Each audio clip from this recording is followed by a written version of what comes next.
ओम श्री परमात्मने नमः।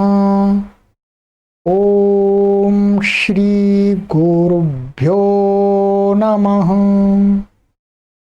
ओम श्री ऋषिभ्यो नमः।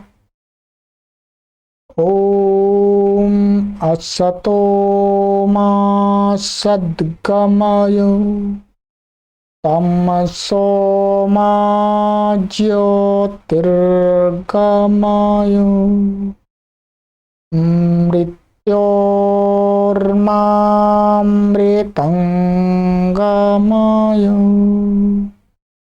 ओम शांति शांति शांति। सर्वेभ्यो नमः।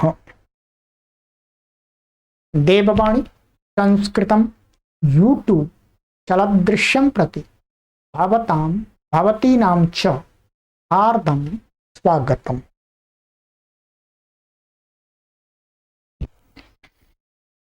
त्रैमासिक संस्कृत शिक्षण लाइव कक्षा संख्या 105।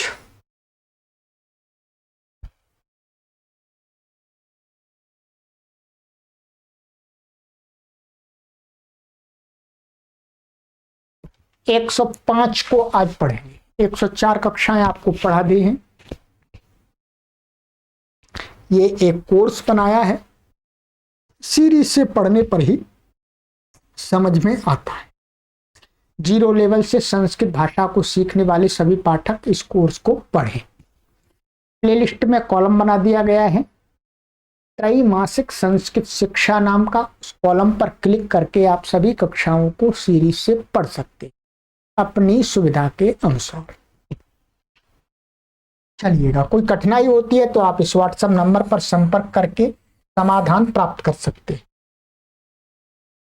1 करोड़ लोगों को ऑनलाइन निःशुल्क संस्कृत शिक्षण हेतु ये कोर्स बनाया गया है। आपसे निवेदन करते हैं कि आप इस कोर्स को अधिक से अधिक लोगों को शेयर करें, उन तक पहुंचाएं, जो सीखने के इच्छुक हैं वो सीख सके।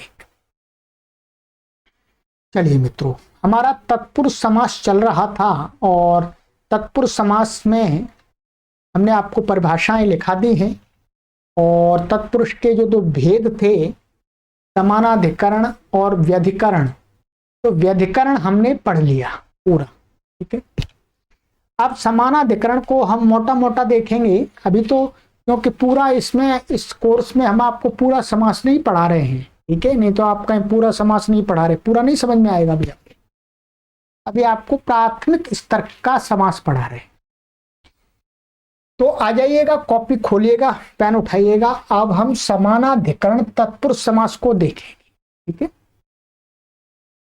चलिएगा। समानाधिकरण,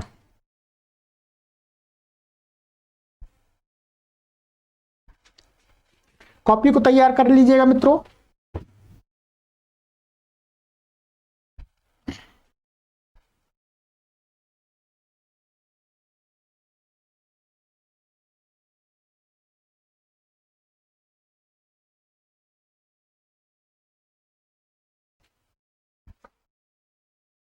चलिएगा,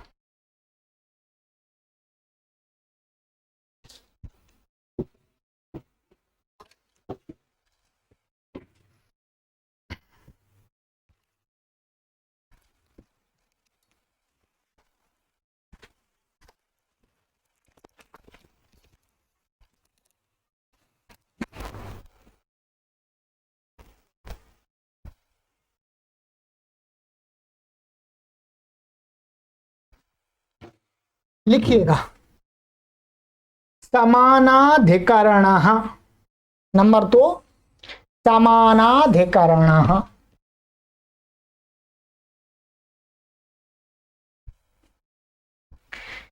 इसमें का लिखिएगा, कर्मधारय तत्पुरुषः। कर्मधारय तत्पुरुषः।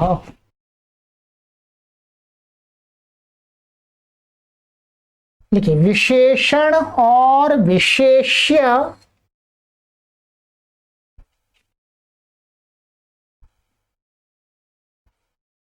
जब एक ही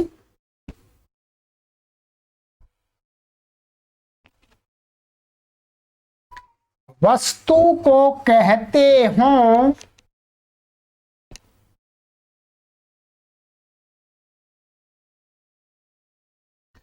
तो उनका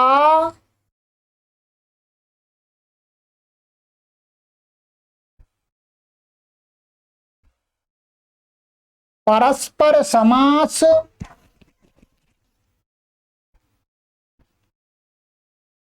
कर्मधारय तत्पुरुष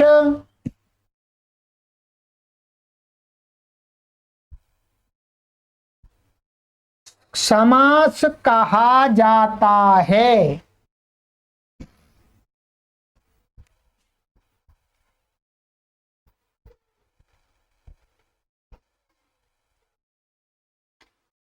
इसमें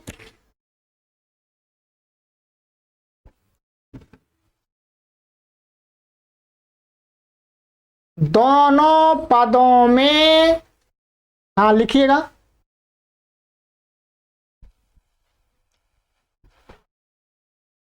समान विभक्ति होती है।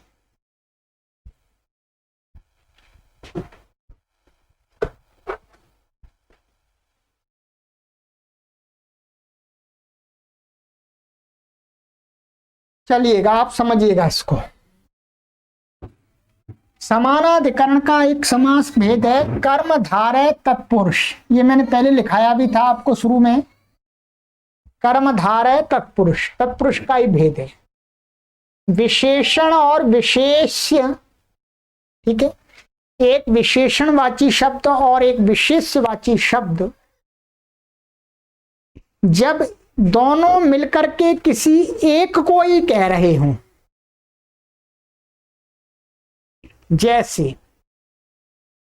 काला पेन, क्या, काला पेन, काला और पेन दोनों शब्द किसको कह रहे हैं? इसको कह रहे हैं काला पेन, ठीक है। काला भी इसी को कह रहा है, पेन भी इसी को कह रहा है। पेन विशेष्य है, काला विशेषण है, दोनों एक को ही कह रहे हैं। पहले वाले में क्या था, जो व्यधिकरण था उसमें क्या था, विशेष और विशेषण तो बन रहे थे परंतु उन दोनों शब्दों का अर्थ अलग अलग था, दोनों अलग अलग को कह रहे थे। यहां पर क्या होता है, दोनों एक को ही कहते हैं, ठीक है। जैसे नीली पुस्तक, नीला, नीली और पुस्तक दोनों इसी को कह रहे हैं, ठीक है। तो इस प्रकार से जब दो शब्द एक ही पदार्थ को कहने वाले हों, विशेष विशेषण के रूप में प्रयोग हो रहे हों, तो उनका जो समास होता है उस समास को क्या कहते हैं, कर्मधारय तत्पुरुष, ठीक है।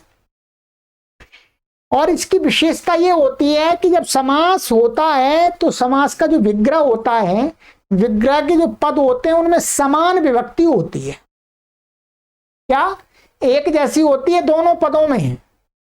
पहले व्यधिकरण में तो भिन्न भिन्न होती थी, समान, इसमें समान विभक्ति होती है, अभी दिखा देंगे आपको, ठीक है। अब आ जाइएगा, जैसे उदाहरण देखिए, आपको यहां पर अभी विग्रह पर ध्यान नहीं देना है, इसका विग्रह करना आप कब सीखेंगे, जब आप व्याकरण पढ़ेंगे तब, ठीक है। अभी यहां केवल देख लीजिएगा, नीलम च तत कमलम च नीला कमलम। नीलम का अर्थ होता है नीला, ब्लू। कमलम का अर्थ होता है कमल, है, कमल का जो फूल होता है वो कमल। तो कहते हैं कमल, और वो कमल कैसा है, नीला है, कैसा है, नीला। तो कमल और नीला दोनों शब्द एक को ही कह रहे हैं, इसलिए समास हो गया। नीले कमल को क्या बोलते हैं, नीला कमलम, क्या बोलते हैं, नील कमलम। कर्मधारय तत्पुरुष समास में विग्रह करते समय क्या लगाया जाता है, च लगाया जाता है। हर शब्द के पीछे च लगाया जाता है और बीच में यहां पर पहले वाले च के बाद में एक रूप प्रयोग किया जाता है, तत् शब्द का रूप प्रयोग किया जाता है, अथवा इदम शब्द का, अथवा अदस शब्द का। यदि आपको समझ में आ जाए तो ठीक है, नहीं तो ये अभी कठिन बात है, अभी समझ में नहीं आएगी, आप स्वयं नहीं कर पाएंगे विग्रह। ठीक है, जब विग्रह दिखाते हैं, विग्रह दिखाने में करते हैं केवल ये तत्, यहाँ ये क्यों तत् शब्द का, ये नपुंसक लिंग है इसलिए नपुंसक लिंग किया है। यदि ये शब्द पुल्लिंग होते तो यहां पर क्या प्रयोग होता, सह होता, सह होता। ठीक है, अथवा अदस का भी प्रयोग कर देते हैं। अदस के रूप अभी आपको हमने याद नहीं कराई, वो आगे याद कराएंगे सेकंड लेवल के कोर्स में, तो आप तत्का ही देख लीजिएगा, चलिएगा। ठीक है, नीलम च तत उत्पलम च नीलोत्पलम। उत्पलक शब्द का अर्थ होता है पत्थर। क्या होता है, पत्थर। तो नीला पत्थर है ना, नीलम च तत् माने वही नीला है, वही पत्थर है, तो नीलोत्पलम है, नीलोत्पलम है नीला पत्थर। अब देखिए, कृष्ण चासौ सर्पश्च कृष्ण सर्पः, माने वही सांप है और वो कैसा है, काला सांप है। ये यहां पर आप देख रहे हैं च और असौ, ये असौ है वास्तव में, असौ ये आदर्श शब्द का रूप प्रयोग किया है पुल्लिंग में। ये क्या है, कृष्ण सर्पा, ये पुल्लिंग है। ठीक है, यहां तो संधि कर दी, आप इसको अलग अलग भी कर सकते हैं, सर्पाह च ऐसा भी कर सकते हैं। ठीक है, दोनों तरीके से लिख सकते हैं। तो कृष्ण सर्पश्च कृष्ण सर्पाह। बस आपको अभी ये देखना है कि अच्छा हाँ यहां पर इस प्रकार का समास होता है, ये समझना है मुख्य रूप से। ठीक है, तो कृष्ण सर्पाह काला सांप, तो ये कर्मधारय तत्पुरुष समास हो गए। और देखिएगा, पुण्यम च तत् तीर्थम च पुण्य तीर्थम। तीर्थ, तीर्थ कैसा है, पुण्य है, वो पुण्य स्थान है। पुण्य उसी को बोला, तीर्थ कोई बोल रहा है, तीर्थ माने स्थान विशेष है। वो स्थान कैसा है, पवित्र स्थान है, पुण्य देने वाला स्थान है। जाते हैं तो वहां पाप मुक्त हो जाते हैं, पाप छूट जाते हैं, नैया पार लग जाती है, तर जाते हैं, वैकुंठ लोक में पहुंच जाते हैं। ऐसी लोगों की मान्यता है। ठीक है, हमारी मान्यता नहीं है ऐसी। हमारी मान्यता ऐसी है कि अपने कर्मों का फल हमें भुगतना ही पड़ता है, कोई बच नहीं सकता है। ठीक है, तो पुण्य तीर्थ, तीर्थ शब्द का अर्थ गुरु भी होता है। गुरु कैसे होते हैं, पवित्र होते हैं। संस्कृत साहित्य में तीर्थ शब्द का अर्थ गुरु भी माना गया है, आचार्य भी माना गया है। और पवित्र स्थल पर भी जाते हैं तो हमारे विचार शुद्ध हो जाते हैं, पवित्र हो जाते हैं, हमारे अंदर जो बुरे विचार होते हैं वो नष्ट हो जाते हैं, अच्छे अच्छे विचार आने लगते हैं। इस दृष्टि से वो स्थान भी पुण्य है, पुण्य देने वाला है। ठीक है, उसका मैं मना ही नहीं कर रहा आपको, नहीं तो आप मेरे विरोधी बन जाएं, तो गुरुजी तो तीर्थ को भी नहीं मान रहे। नहीं मानते हैं, तीर्थ को मानते हैं, गुरुजी को भी तीर्थ मानते हैं और उस स्थान को भी तीर्थ मानते हैं, दोनों को मानते हैं। ठीक है जी। नहीं तो बहुत बहुत भिन्न भिन्न मति वाले पाठक होते हैं, सबके अपने अपने संस्कार होते हैं, अपनी अपनी शिक्षाएं होती हैं, अपना अपना एनवायरनमेंट होता है सबका। ठीक है, तो उसके अकॉर्डिंग प्रधान रूप से लोग सोचते हैं। गुरु की बात कौन सुनता है दुनिया में। ठीक है, अपनी बात सुनाना चाहते हैं गुरु को लोग। चलिएगा, ठीक है, आपकी बात सुन रहे हैं। तो पुण्यम चा तीर्थम चा पुण्य तीर्थम, तो यहाँ पर पुण्य और तीर्थ दोनों शब्द एक ही वस्तु को कह रहे हैं। ठीक है, अब आपने इतना समझ लिया। इस प्रकार के बहुत सारे हैं, बहुत सारे हैं, वो सारे नहीं बताए जा सकते। अब आप स्वयं अपनी बुद्धि से कहीं पढ़ेंगे तो आप अपने आप समझिएगा, अर्थ निकालिएगा उनका। और विचार कीजिएगा, हाँ ये कर्मधारय तत्पुरुष समास है जी।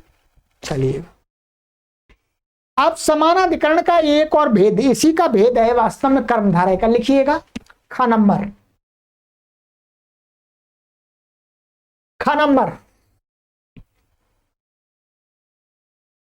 कर्मधारय का ही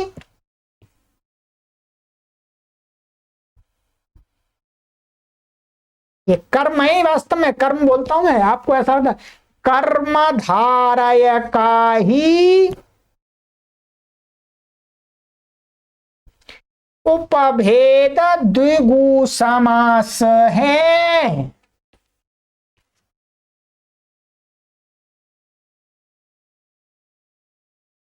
जब कर्मधारय समास में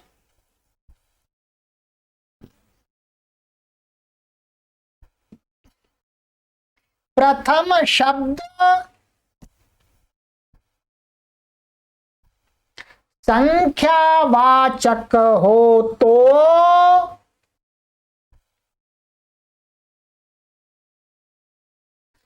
वह द्विगु समास कहा जाता है।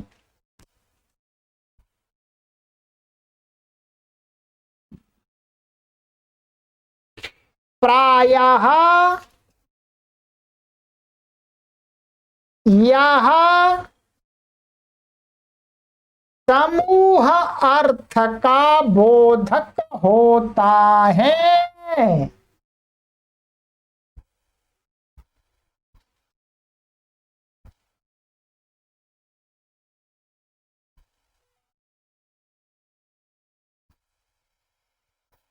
अब इसको भी समझ लीजिएगा, समानाधिकरण का ही जो एक भेद है कर्मधारय, उसका एक और भेद है। जब कर्मधारय तत्पुरुष समास में यदि पहला वाला जो शब्द है पूर्व पद, यदि वो नंबरवाची हो, संख्यावाची हो, 1 2 3 4 को कहने वाला हो, तो वह कर्मधारय क्या बन जाता है, साथ साथ में उसको बोलते हैं द्विगु। उसका एक नाम और रख देते हैं द्विगु, ठीक है द्विगु। और ये जो समास होता है ये क्या है, समूह अर्थ को बताता है। अभी उदाहरण दिखाएंगे। समूहात्मक इसका अर्थ का बोध होता है, ठीक है। चलिएगा मैं दिखाता हूं आपको, देखिएगा।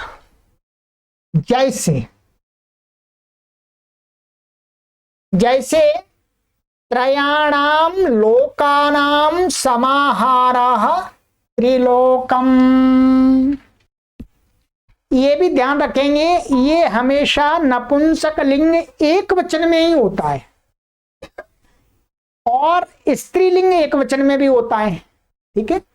बस 2 लिंगों में होता है, नपुंसक लिंग एक वचन में अथवा स्त्रीलिंग एक वचन में। मैंने आपको नपुंसक लिंग के उदाहरण दिखाए हैं, स्त्रीलिंग के उदाहरण आपको सेकंड लेवल के कोर्स में समझाए जाएंगे, ठीक है। तो क्या है, देखिए, त्रयाणाम लोकानाम समाहार, दोनों में समान विभक्ति है, इसमें षष्ठी है, इसमें भी षष्ठी है, बहुवचन है, बहुवचन है। 3 लोकों का समाहार का अर्थ है समूह रूप में, उसको क्या बोलते हैं, त्रिलोकम। त्रिलोकम का अर्थ है 3 लोक, ठीक है। ये है दुगु, यहां पर ये संख्यावाची शब्द पूर्व में प्रयोग हो रहा है। और ये दोनों पद एक ही को कहते हैं, त्रि शब्द भी उसी लोक को बोलता है, लोक भी लोक को बोलता है, सही है। ऐसे त्रयाणाम भुवनानाम समाहारः त्रिभुवनम, क्या, त्रयाणाम भुवनानाम समाहार, 3 भुवनों का समूह माने त्रिभुवनम, तीनों भुवन बोलते हैं ना, तीनों लोक तीनों भुवन एक ही बात है, ठीक। चतुर्णाम युगानाम समाहारः चतुर्युगम, चार युगों का समाहार माने चार युग। कौन सा? सतयुग, त्रेता द्वापर और कलयुग, ये चार युग हैं। चार माने ये तो समय का एक कैटेगराइज किया गया है, टाइम को बांटा गया है, ठीक। तो चार युगों के समाहार को क्या बोलते हैं? चतुर्युगम। ठीक है। पंचानाम पात्राणाम समाहारा पंचपात्रम, पांच पात्रों का समूह मान पांच पात्र इकट्ठे, उनको क्या बोलते हैं? पंचपात्रम। अब देखिए नपुंसकलिंग एक है, समूह का बोध हो रहा है और संख्या पूर्व में शब्द में है, इसलिए इसका क्या नाम है? द्विगु तत्पुरुष कर्म धारया। ठीक है, बस मोटा समझ लीजिएगा, इसको विस्तार से तो मैंने बता दिया, आपको व्याकरण में समझ में आएगा। चलिए, ये हो गया आपका। अब लिखिएगा नंबर 3, ये बहुत विशेष समास अब लिखाने जा रहा हूं मैं, ठीक है। इसका बहुत प्रयोग होता है, हिंदी में भी होता है। नंबर 3 लीजिएगा, नई तत्पुरुषाः, लिख लीजिएगा, नई तत्पुरुषाः।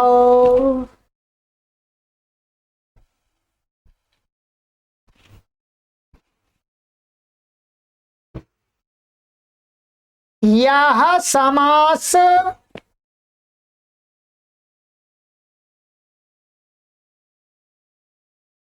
निषेध अर्थ का बोध कराता है।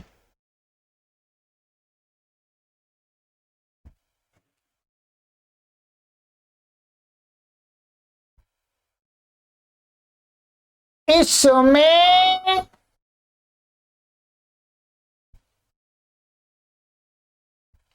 पूर्व पद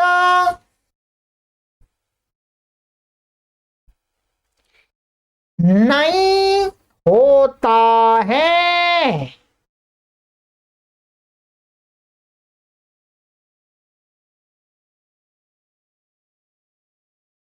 ठीक है, ये नहीं है ना, इया है, नहीं नहीं नहीं है, नहीं नहीं नहीं।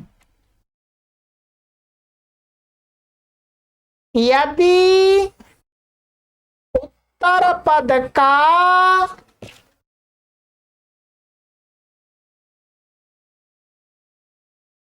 प्रथम अक्षर व्यंजन हो तो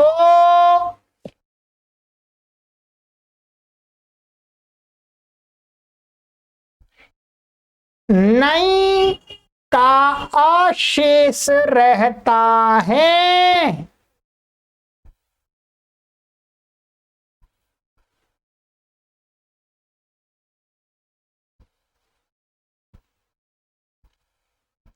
तथा उत्तर पद का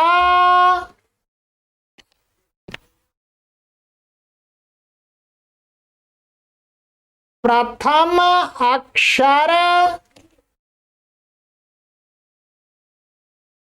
स्वर हो तो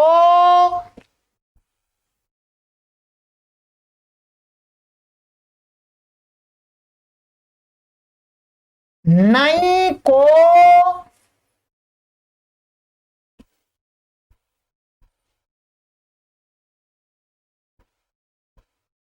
अन अन अन मन ना हलंत अन हो जाता है। जैसे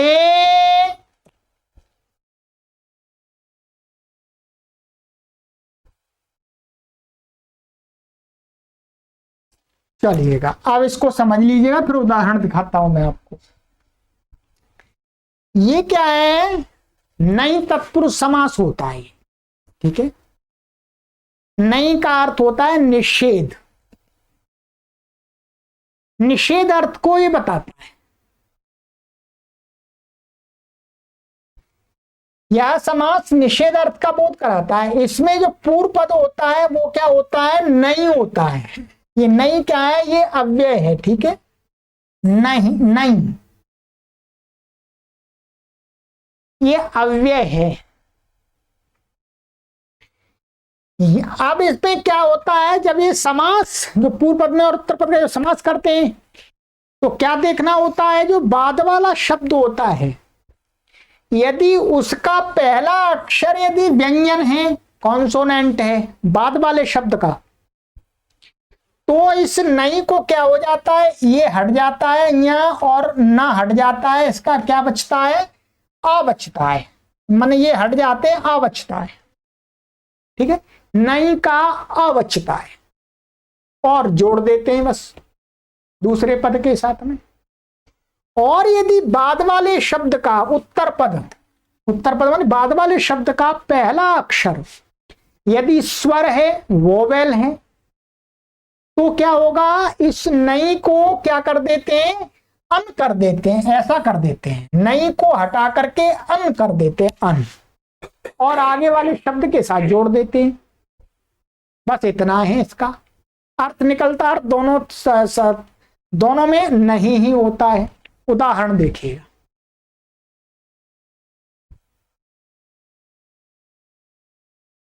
ना ब्राह्मणाः अब्राह्मणाः।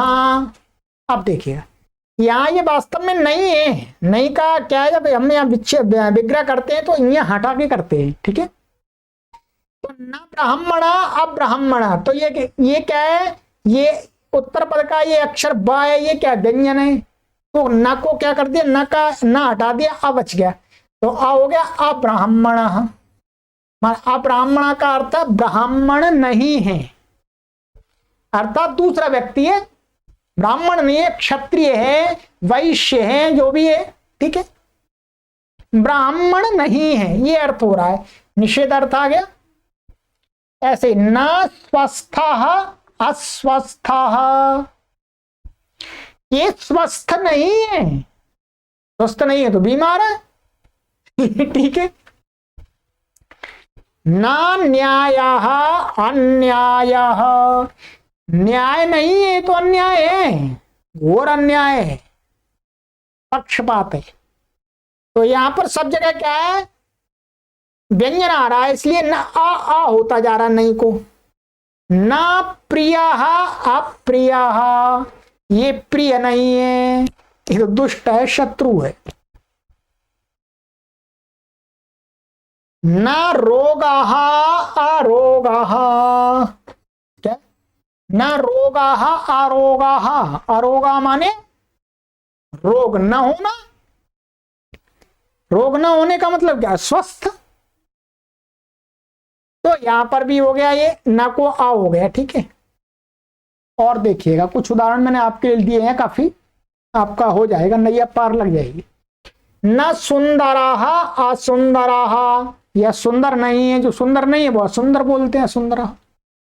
अब देखिएगा न उपस्थिताः, तो ये क्या है, स्वर आ गया यहां पर आगे, ववेल आ गया, तो इसलिए अब न को क्या हो जाएगा, अन हो जाएगा, अन, और उपस्थित तो अनुपस्थिता हो जाएगा, माने जो प्रेजेंट नहीं है,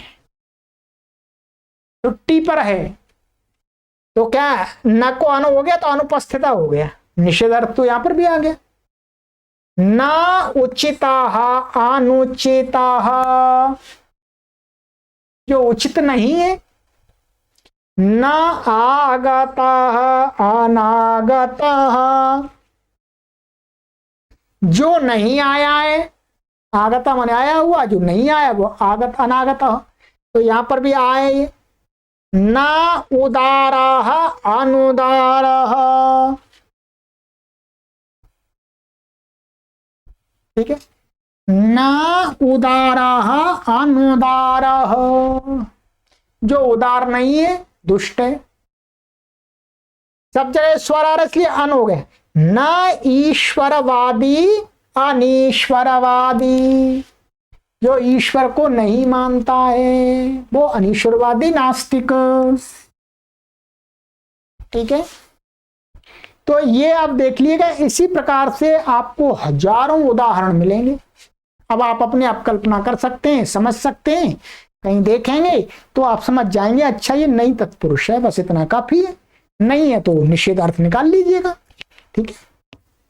परंतु अभी ऐसा पूरा मत समझिएगा, आपको पूरा विस्तार व्याकरण में पढ़ने को मिलेगा, ठीक है। तो ये नई तत्पुरुष समास कर दिया हमने, थोड़ा और बचा है अभी कुछ समास, फिर उसके बाद में बहुब्रीहि और द्वंद्व समास 2 बचे हुए हैं।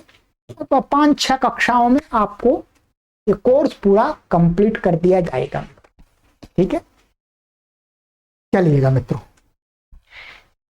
1 करोड़ लोगों के लिए मित्रों ये कार्य किया गया है, आप इसको अधिक से अधिक लोगों को शेयर कीजिएगा, मेरा आपसे यही निवेदन है, ठीक है।